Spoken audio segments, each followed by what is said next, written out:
Sudah 3 pekan pengungsi banjir dan longsor di tenda darurat di Aceh Utara, Aceh belum mendapatkan pelayanan kesehatan.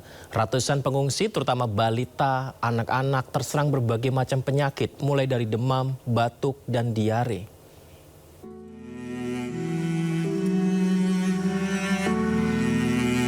Sebanyak 893 jiwa dari 397 kepala keluarga pengungsi Desa Bukit Linteng dari Dusun Pateng dan Dusun Tengoh, Kecamatan Langkahan, Kabupaten Aceh Utara, kini mulai terserang berbagai macam penyakit. Banyak balita dan anak-anak sudah 3 pekan menempati tenda-tenda dan gubuk darurat yang dibuat sendiri karena terbatasnya tenda bantuan dari pemerintah. Sudah 3 pekan pula tidak ada posko kesehatan di lokasi pengungsian, dan banyak warga yang belum pernah mendapatkan pelayanan kesehatan. Sejumlah relawan kesehatan dari Simpang Keramat, Aceh Utara tergerak untuk menolong pengungsi yang sakit. Balita dan anak-anak banyak terserang demam, batuk, dan diare. Sementara pengungsi dewasa selain demam juga hipertensi. Bahkan satu pengungsi terkena stroke dan hanya bisa terbaring di dalam tenda. Banyak kami temukan penyakit untuk anak-anak dengan batuk pileknya, demam, terus ada yang diare. Sedangkan untuk orang tuanya banyak yang hipertensi, termasuk tadi ada yang stroke, satu lagi juga. Baru kami periksa dengan darah yang tinggi. Seperti kelembu dan juga selimut dan kasur yang sangat dibutuhkan oleh masyarakat di sini. Lebih kurang karena masyarakat ini belum cukup tempat tidur, yang akan tetapi semacam terpal ini ataupun tenda sudah memadai sebagaimana yang disampaikan oleh Bapak Gesik tadi, tapi belum cukup.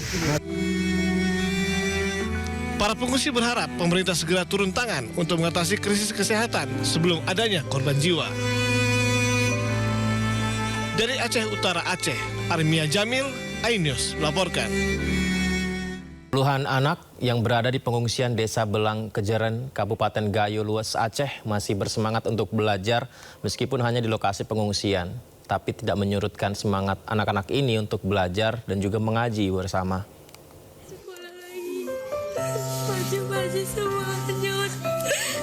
Bagi anak-anak di tempat pengungsian, belajar merupakan hal yang sangat dinantikan.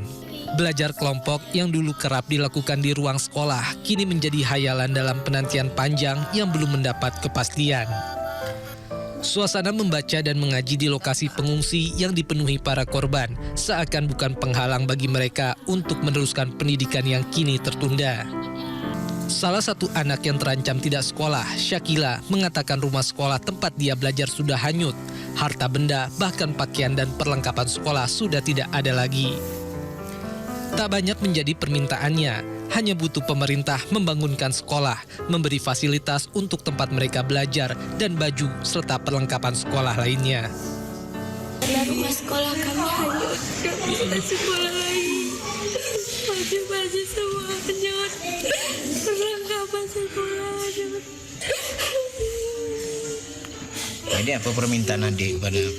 Aku mau sama Bapak pemerintah segera bangun rumah sekolah kami dan berikan baju-baju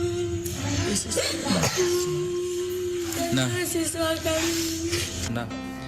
Sekolah merupakan masa depan bagi generasi bangsa, namun kini akibat dari bencana alam, tidak sedikit usaha pekerjaan para orang tua dari mereka hilang. Ya, kami akan terus tayangkan informasi-informasi seperti ini supaya langsung didengar dan direalisasikan, diwujudkan oleh pemerintah kita ya. Dan pemirsa, viral di media sosial kisah pilu seorang korban disabilitas korban banjir di Aceh Tamiang, Aceh yang kehilangan rumah serta harta bendanya. Berhasil selamat dari bencana, korban kini harus berjuang lebih keras untuk tetap hidup di tengah keterbatasannya. Inilah Bang Zulkarnain membersihkan puing-puing rumahnya. Zulkarnain, seorang pria penyandang disabilitas di Aceh Tamiang, Aceh ini kehilangan rumah dan harta bendanya akibat banjir bandang. Rumah sederhana yang selama ini menjadi tempatnya berteduh hanyut dihantam banjir. Harta bendanya hancur tak tersisa.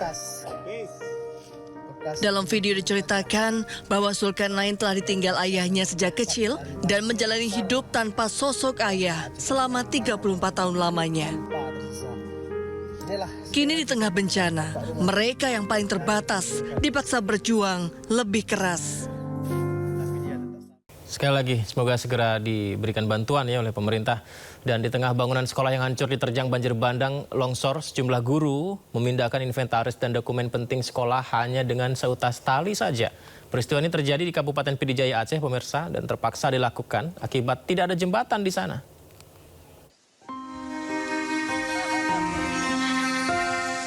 Bangunan sekolah Islam terpadu An-Nur di Kecamatan Meredu, Kabupaten Pidijaya Aceh, ambruk total dan tak lagi layak digunakan untuk kegiatan belajar mengajar.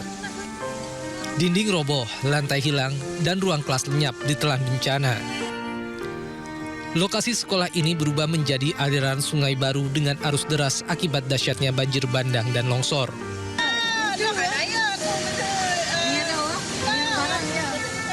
Dengan seutas tali yang diikatkan ke tiang bangunan yang tersisa, para guru memindahkan inventaris sekolah dan dokumen penting satu persatu dari bangunan yang sudah hancur akibat keterbatasan akses.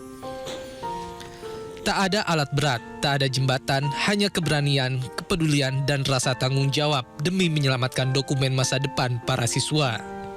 Bagi para guru, menyelamatkan dokumen sekolah bukan sekadar arsip, melainkan menyelamatkan harapan anak-anak agar pendidikan tetap berlanjut, meski sekolah mereka telah rata dengan tanah.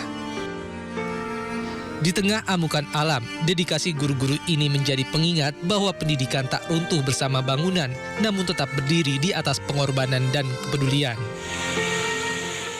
Tidak hanya di Aceh, pemirsa, di Tapanuli Tengah Sumatera Utara juga masih sulit kondisinya pasca banjir dan longsor. Nestapa baru menghantam warga. Krisis air bersih memaksa para korban bertahan hidup dengan kondisi yang memprihatinkan.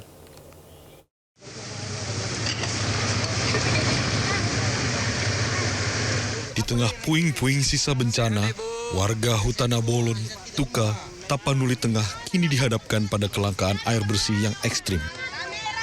Untuk sekedar mencuci pakaian, warga terpaksa menggunakan air kubangan yang keruh bercampur lumpur. Pemandangan ini seolah menunjukkan betapa berharganya setetes air bersih di lokasi ini. Karena untuk bisa menikmati air bersih, warga harus menempuh perjalanan berkilo-kilometer ke desa lain yang tidak terdampak. Di saat yang sama, warga juga mengaku ketakutan dengan banjir susulan karena alat berat yang diterjunkan untuk penanganan di Sungai Aek Godang hanya satu. Kalau bisa ditambahlah alat berat itu, karena bisa numpuk semua di sungai sana. Artinya jadi, biar cepat kembali normal kayak. Iya, karena kalau nanti datang hujan atau itu pasti banjir lagi. Hingga kini, kondisi hutan desa Hutana Bolon, Tuka masih terlihat porak-poranda. Material batu dan kayu berukuran besar masih berserakan di mana-mana, seolah menjadi saksi bisu betapa dahsyatnya terjangan banjir dan longsor yang terjadi saat itu. Dari Tapanuli Tengah, Sumatera Utara, Sukriyadi, iNews melaporkan. Pemirsa, puluhan rumah hanyut tergerus abrasi di tepi Sungai Cidadap, Kabupaten Sukabumi, Jawa Barat. Akibatnya ratusan orang mengungsi lantaran tidak punya tempat tinggal. Waduh, jadi rungkat. Gak ada, terbawa arus sungai. Sangat deras, sangat sekali. Inilah detik-detik saat rumah warga yang berada di bantaran Sungai Cidadap, Kabupaten Sukabumi ambruk dan hanyut akibat abrasi Sungai Cidadap. Akibat kejadian itu, sebanyak 11 rumah hanyut terbawa derasnya aliran sungai. Sementara puluhan rumah lainnya yang dihuni 160 kepala keluarga rusak berat. Pengikisan tanah terjadi akibat luapan sungai karena hujan deras di wilayah tersebut. Kalau rumah mungkin ada, kalau yang rusak ada kurang lebih puluhan dah. Ada 20 ke atas. Yang terbawa hanyut? Iya, yang terbawa hanyut, yang rusak berat itu ya, yang rusak ringan dan yang rusak sedang. Sementara itu, ratusan orang yang terdampak abrasi Sungai Cidadap terpaksa mengungsi ke sekolah yang berada di wilayah tersebut. Selain di sekolah, ada juga warga yang mengungsi ke rumah kerabatnya. Mereka meminta kepada pemerintah untuk segera direlokasi ke tempat yang aman. Dari Sukabumi, Jawa Barat, Budi Setiawan, iNews melaporkan.